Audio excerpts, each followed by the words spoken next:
dia, companheiros e companheiras. Bom dia.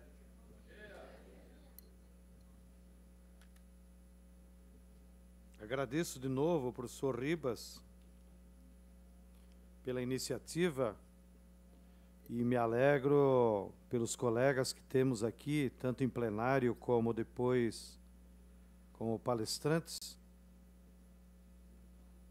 que acredito poderemos utilizar esses 2 dias como um espaço muito rico para a troca de ideias e fazermos reflexões sobre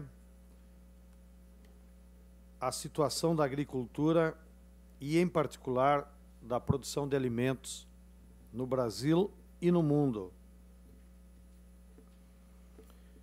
E me alegro com os que montaram os nossos painéis, porque acho que ao longo dos 2 dias nós teremos visões diferenciadas, porém complementares, sobre esse mesmo tema, a partir de correntes da ciência que se complementam. E acredito que o meu papel aqui, até por dever de ofício e de formação, é trazer uma reflexão do ponto de vista da economia política, que é a minha área.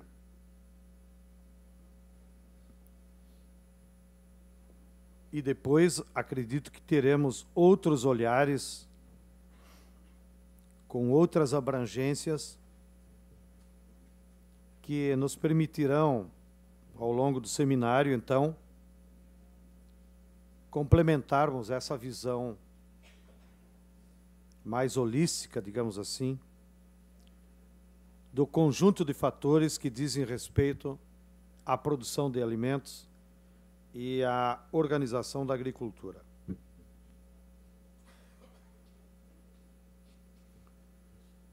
Vou procurar dividir as minhas reflexões em alguns capítulos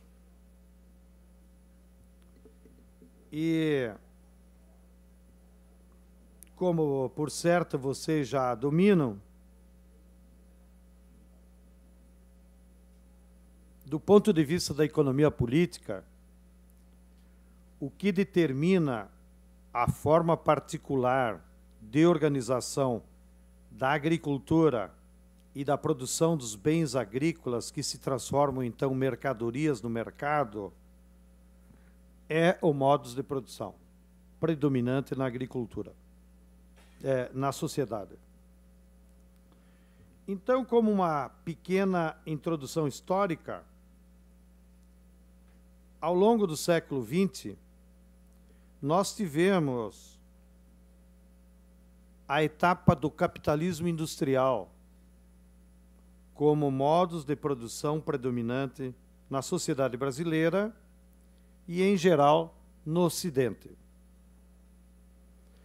E aquela fase do capitalismo industrial, ele representou, do ponto de vista da economia, que o centro da produção de riqueza e da acumulação de capital se realizava, então, dentro da fábrica, na indústria. E isso teve consequências diretas na forma de organizar a produção agrícola, subordinando a agricultura à lógica industrial.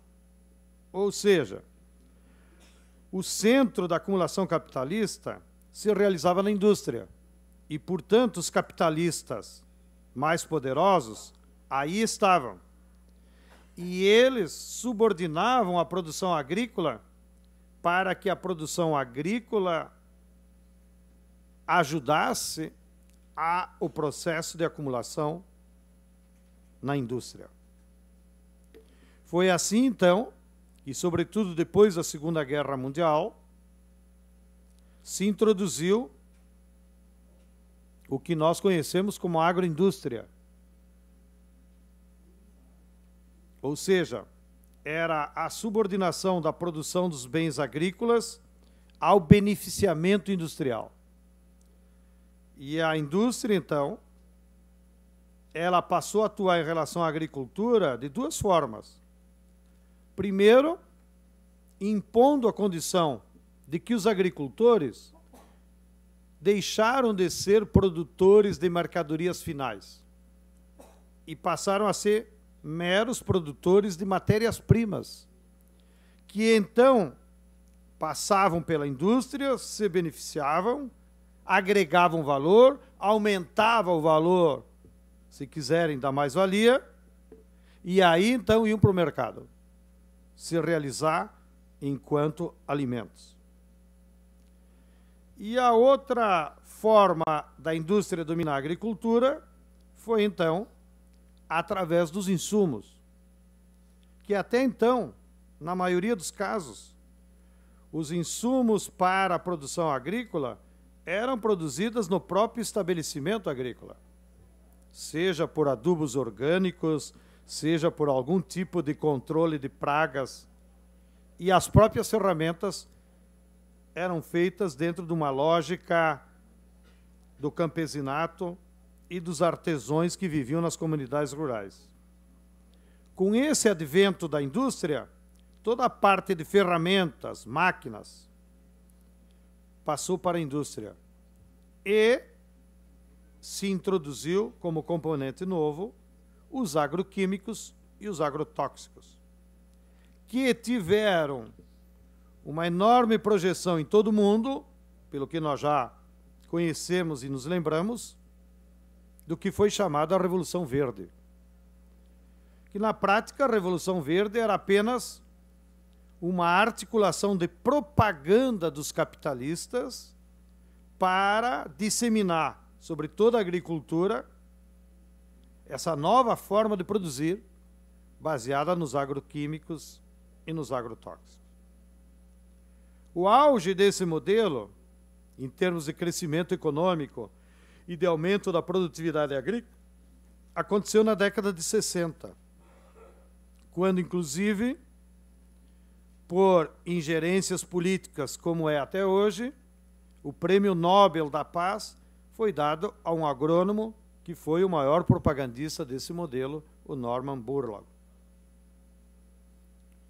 E na época, havia no mundo em torno de 60 milhões de pessoas que passavam fome todos os dias, segundo as estatísticas da FAO. E a maioria das pessoas que passavam fome na década de 60, no auge da Revolução Verde, se devia, sobretudo, a fatores climáticos, ou por viverem em regiões, como disse depois Giovanni Arrighi, em regiões hostis à agricultura, ou que era mais difícil aumentar a produtividade do trabalho e da área. E a Revolução Verde, então, veio com uma carga de propaganda tão grande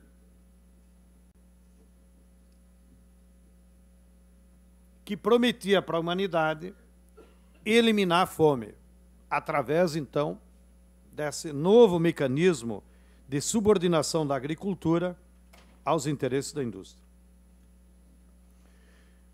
Isso tudo estou comentando a título de introdução, já que acredito que todos os aqui presentes dominam com muita propriedade.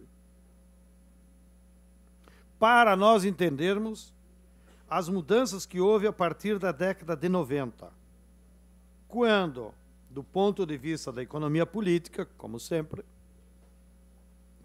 o capitalismo a nível mundial entrou numa nova fase,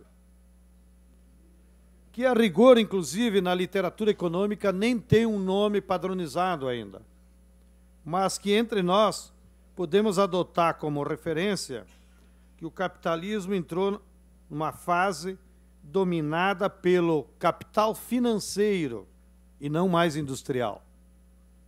E numa condição de globalização do seu controle do mercado. Ou seja, da década de 90 para cá, não só nós tivemos um novo centro de acumulação do capital, que deixou de ser dentro da fábrica para ser na esfera da circulação do dinheiro, naquilo que se denomina capital financeiro, como essa forma particular do capitalismo, pela primeira vez na história da humanidade, passou a dominar todo o planeta.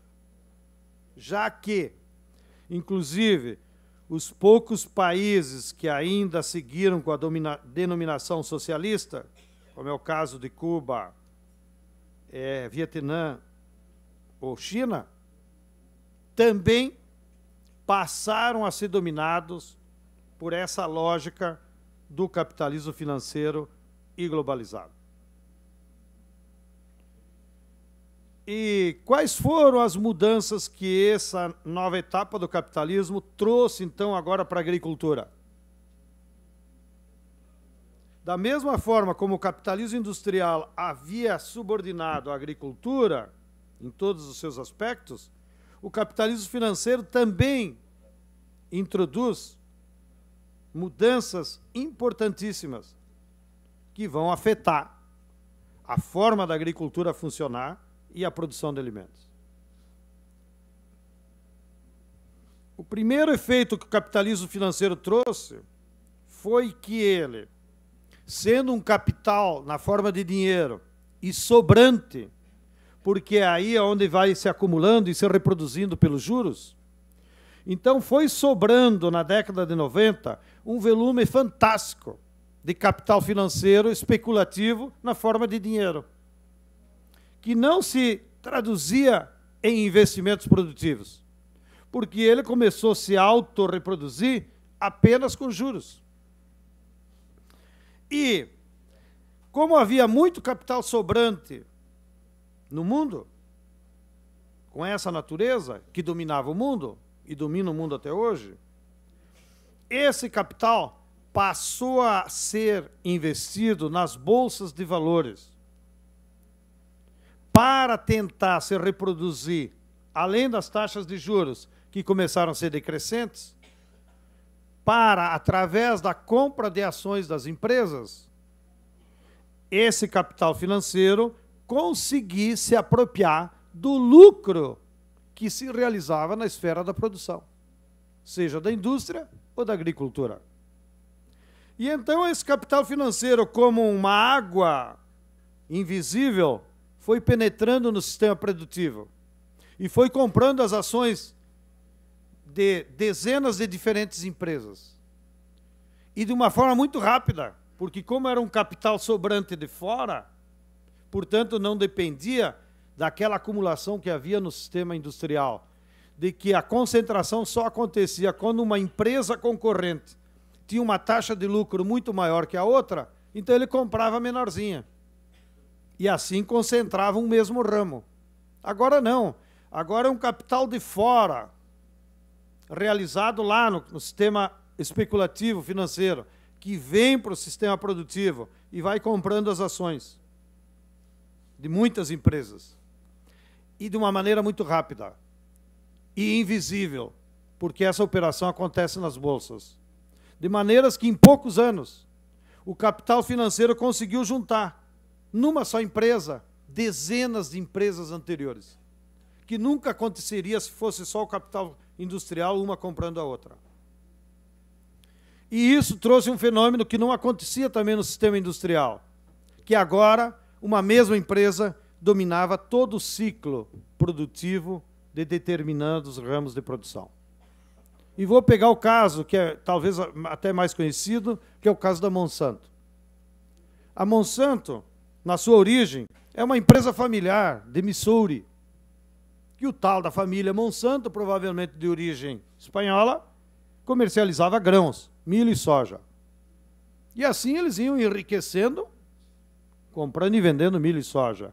Mas da década de 90 para cá, O sistema financeiro foi entrando e comprou ao mesmo tempo laboratórios de remédios, laboratórios de experimentos genéticos, fábricas de adubos químicos, fábrica de agrotóxicos, empresas de transporte. E assim sucessivamente. E de uma hora para outra, o banco, o capital financeiro, anunciou para todas elas: lamento em informá-los, mas eu sou dono de todos vocês. E de hoje em diante, vocês todas vão se chamar Monsanto. E a Monsanto, em 10 anos, virou uma das maiores empresas agrícolas do mundo. Um grande conglomerado que produz o câncer pelo agrotóxico e o remédio para o câncer. Produz a semente transgênica e o agrotóxico para a semente, que controla o comércio da semente, que controla a fábrica de óleo da semente, que vende para o supermercado e controla toda a rede de distribuição. E, portanto, se transformou num imenso polvo que controla toda uma rede, toda uma cadeia que antes estava separada. Então, o capital financeiro fez essa ação na agricultura. Ele juntou numa só organização econômica as várias atividades produtivas que estavam separadas. E isso aconteceu com a Unilever. A Unilever talvez seja, inclusive, a empresa que tem mais segmentos, porque ela fabrica desde cosméticos até pasta de dente, leite, iogurte, olha, tudo que vocês podem imaginar. A Syngenta, a mesma coisa. Não? A Bunge foi outra empresa que, em 10 anos, se transformou num grande conglomerado, e a origem era uma família de argentinos, inclusive imigrantes ingleses, né, os Bunge-Born.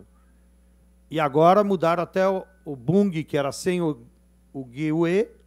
Então, agora, só para manter o som de Bunge, eles mudaram o nome da empresa e virou Bunge com GUE. E é um imenso conglomerado que é, talvez, a maior empresa agrícola do mundo hoje. Mas o que eu quero transmitir a vocês é essa reflexão de como o capital financeiro opera por dentro e vai juntando e centralizando. E é essas empresas, então, que agora acumulam o trabalho realizado na agricultura.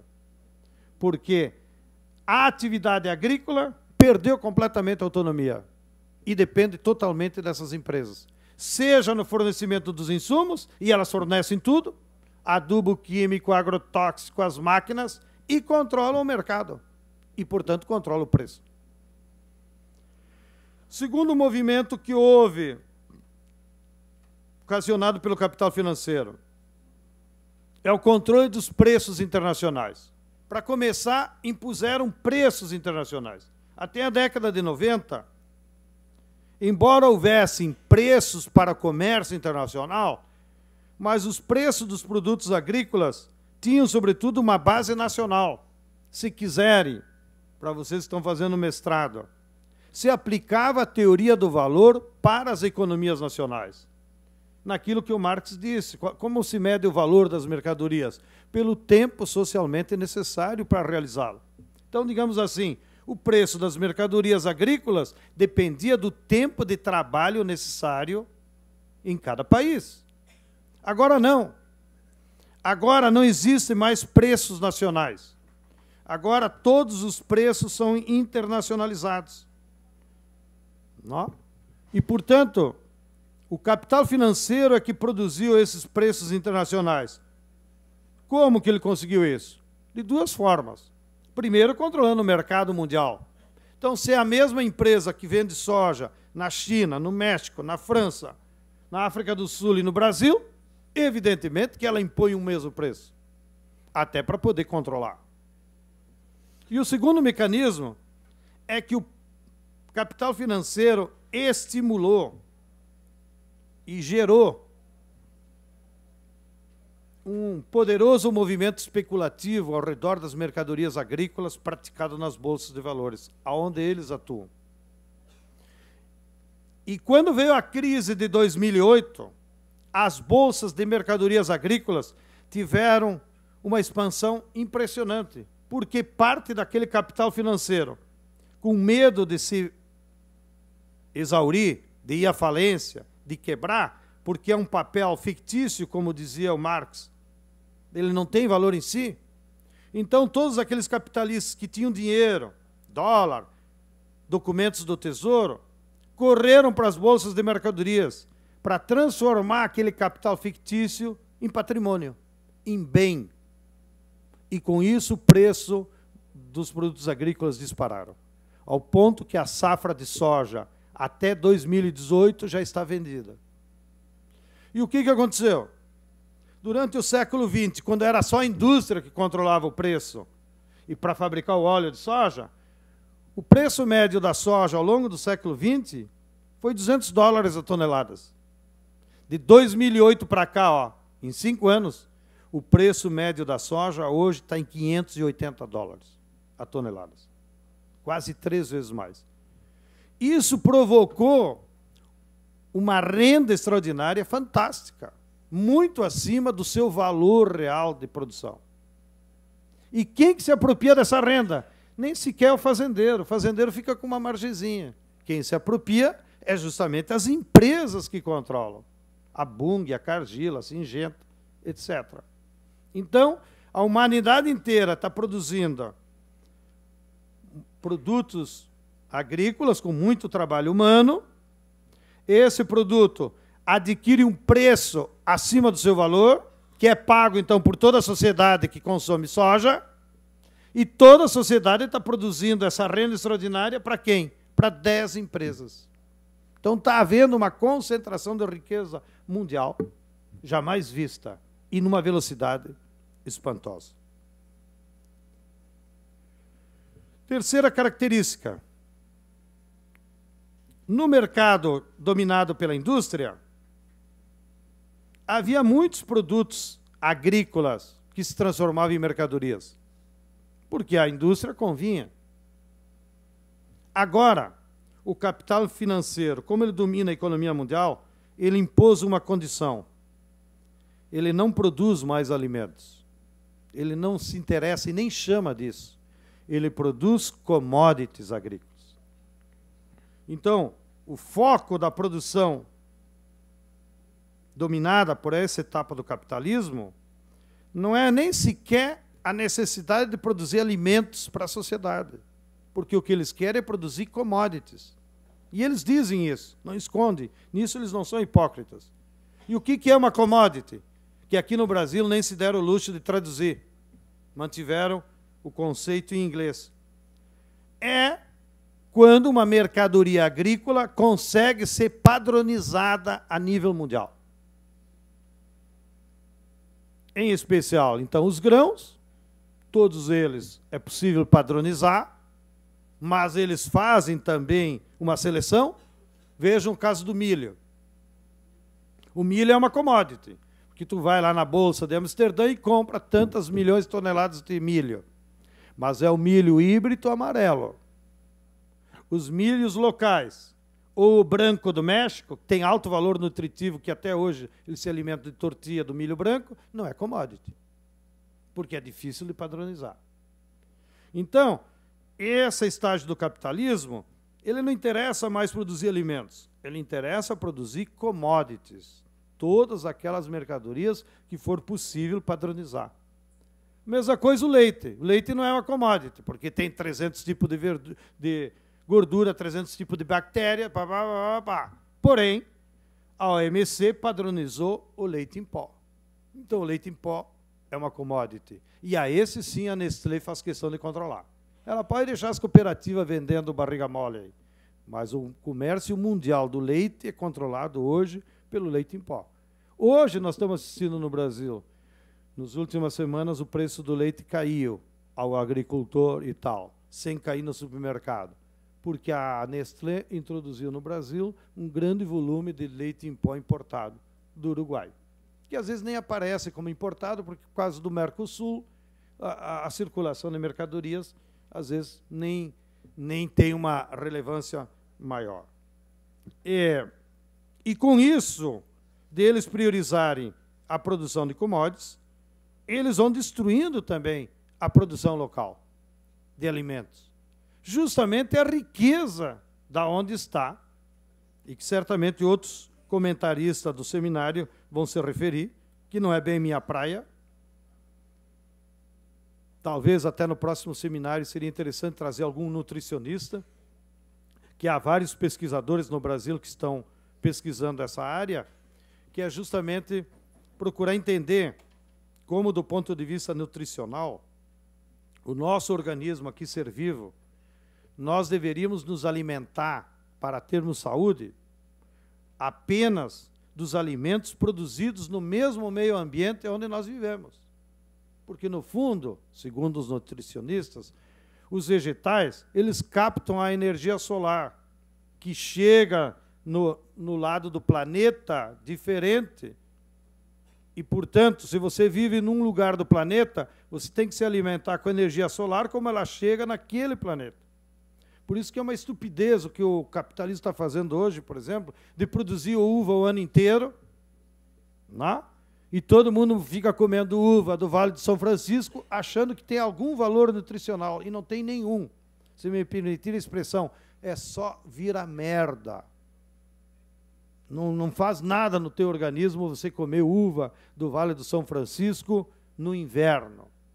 Porque o nosso organismo que nós vivemos aqui no sul, o nosso organismo precisa da uva produzida no verão, com as características da energia solar captada aqui na nossa região.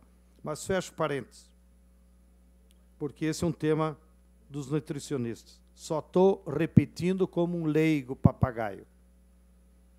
A outra mudança que o capitalismo trouxe nessa etapa, uma nova divisão internacional do trabalho e da produção agrícola. Então, eles pegaram o mapa e, pelo seu poder de controle, redividiram. Então, ao Brasil ficou a soja, as carnes e a celulose. Para a Argentina ficou só a soja. Perderam todo o mercado de carne, não? Que, inclusive, era uma carne muito mais nutritiva, muito mais saborosa, que todo mundo sabe, de raças europeias e de clima frio e com pastagens naturais. Bom, agora, quem ocupou esse espaço no mercado mundial é o zebu brasileiro, produzido a baixo custo e controlado por 3 empresas no mundo. E deu. E assim eles vão dividindo, né? Outras produções a nível do planeta.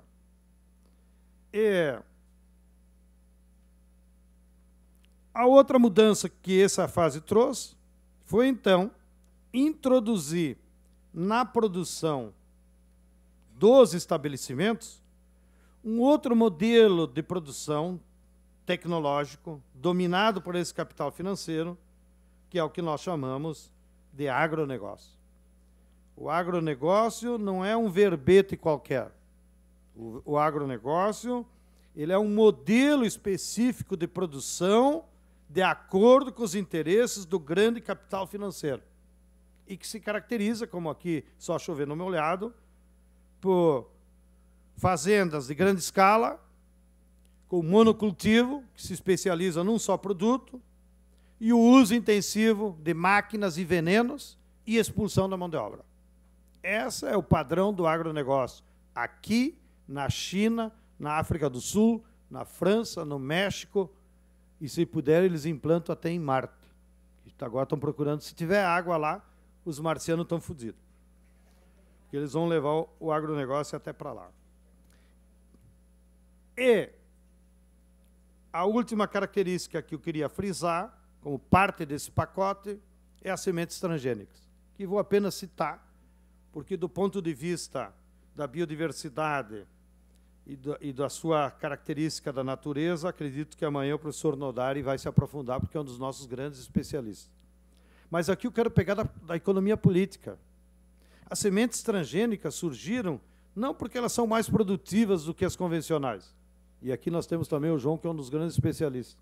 Sementes transgênicas surgiram com uma necessidade do capital ter a propriedade privada das sementes.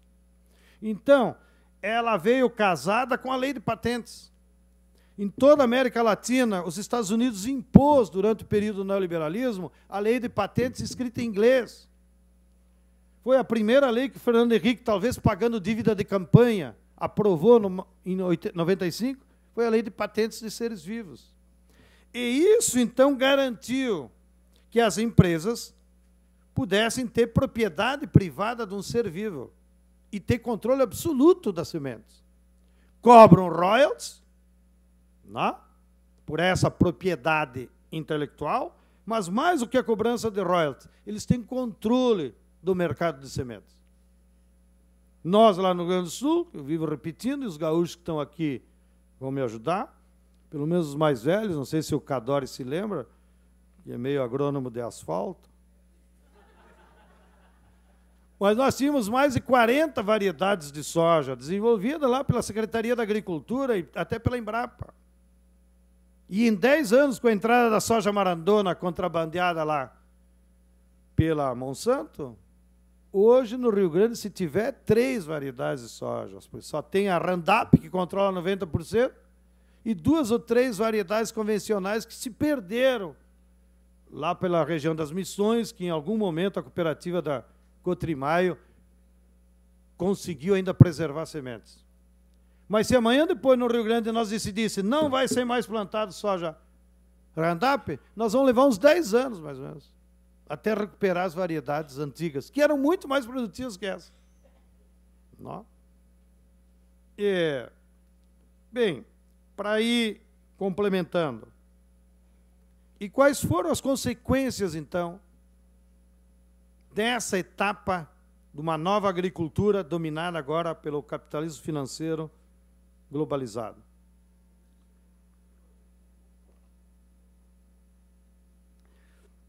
A primeira consequência, que é um dos temas do nosso seminário, a fome, que antes atingia 60 milhões de pessoas que viviam em regiões hostis à agricultura, agora atinge a 1 bilhão de pessoas, comprovando que o modelo não é para produzir alimentos, o modelo é para produzir lucro, para produzir commodities.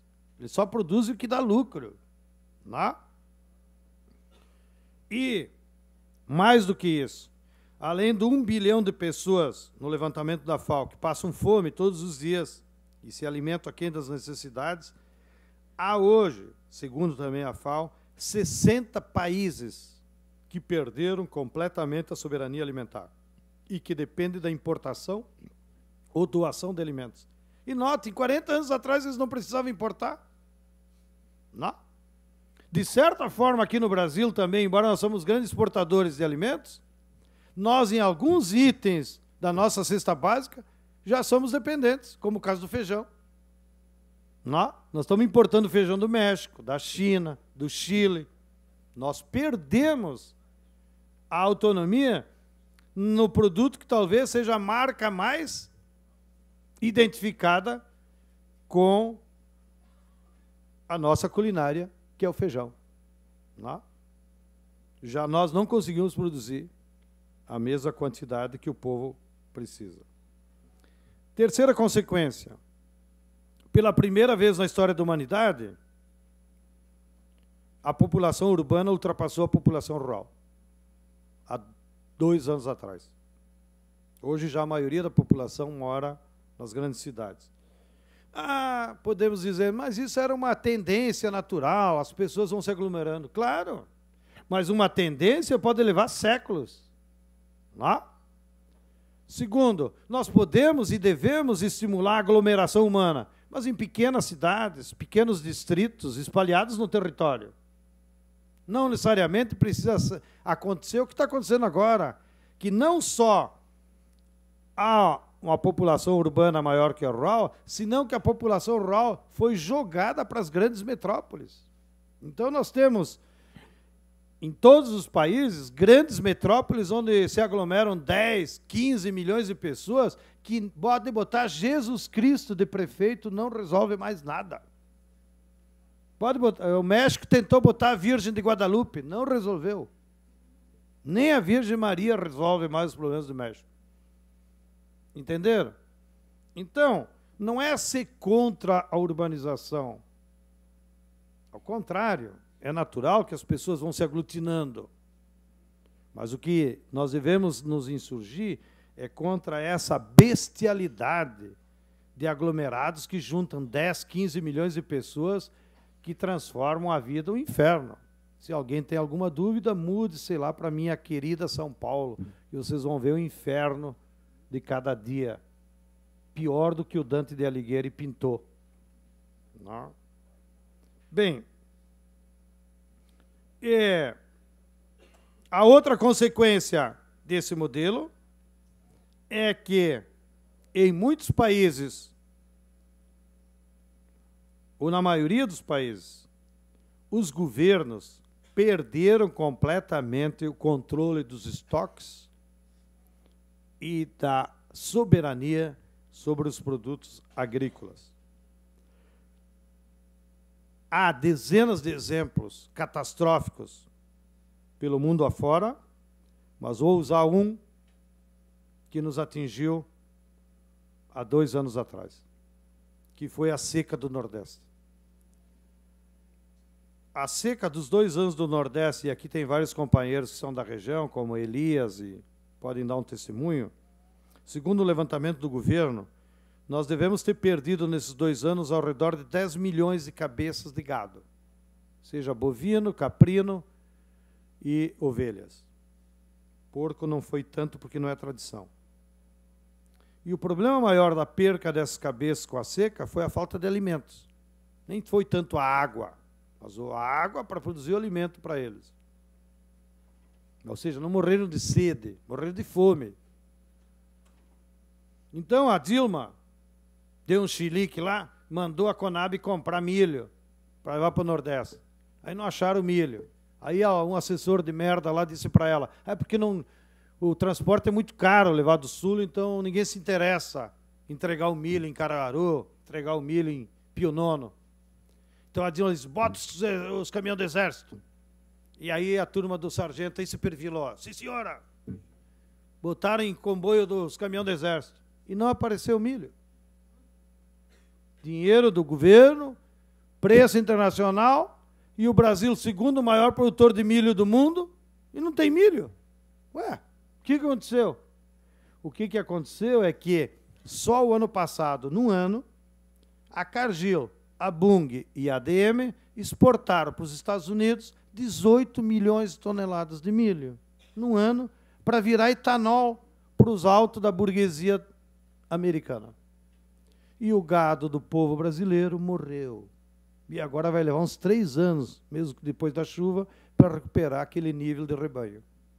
Então, o que quero dizer com isso? Que o milho, apesar de nós sermos o segundo maior produtor mundial, não é mais brasileiro. O milho produzido nesse território pertence à Bunge, à Cargill e à ADM. E eles fazem o que querem, mesmo que isso custe vidas de animais ou de pessoas. Não? E é essa perca da soberania nacional sobre os nossos alimentos que está acontecendo. Que eu tenho certeza, sem livrá-la das responsabilidades, a Dilma soube da exportação de 18 milhões de toneladas, assim como eu, lendo o jornal Valor Econômico. Porque o governo não tem controle nenhum, bosta nenhuma, não? Sobre os grandes estoques de grãos do Brasil. Bem, então, esses são os dilemas que nós estamos enfrentando.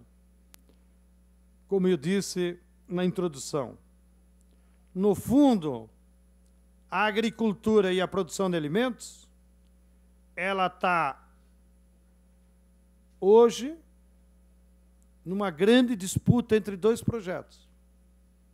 O projeto do capital, que acabei de descrever, que é hegemônico, que controla, inclusive, apesar dos governos. Nós podemos eleger o Sargento Soares de presidente da República, que é até uma boa ideia.